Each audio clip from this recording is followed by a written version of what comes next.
It started a few years ago, actually. I was researching a book on curries, and I knew Queen Victoria loved eating curries, and she had some Indian servants who cooked these for her.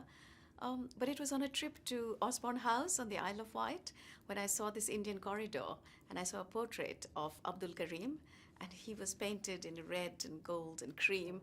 And I looked at that portrait and I said, this is not a portrait of a servant. He's been painted like a nobleman. So that sort of aroused my curiosity.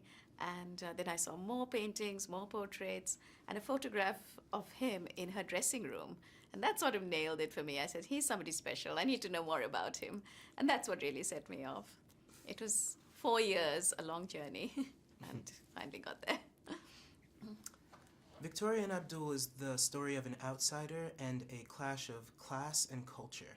Can you elaborate on this? Oh, definitely. Abdul Karim was just a clerk from Agra jail, and she was Empress of India. This is a story about two people from two different sides of the spectre. They have nothing in common, they're different countries, no common language, but somewhere they come together and they form a special bond.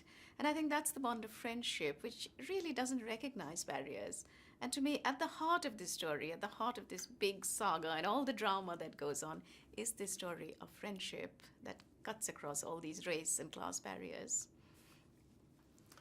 How do you feel about seeing your book turned into a movie?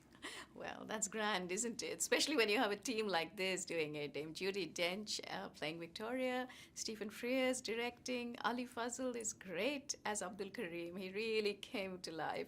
I could see the whole thing come to life, so it was wonderful. And what was the response like in India when your book was published? Oh, it was a huge response. It was a bestseller for months because it's such a different story. Nobody knew about him. Nobody knew about him in Agra, in his hometown. When I found his grave, it was a desolate grave, overgrown with brambles.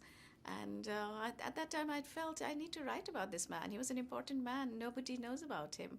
So when the story came out, it was very big in India.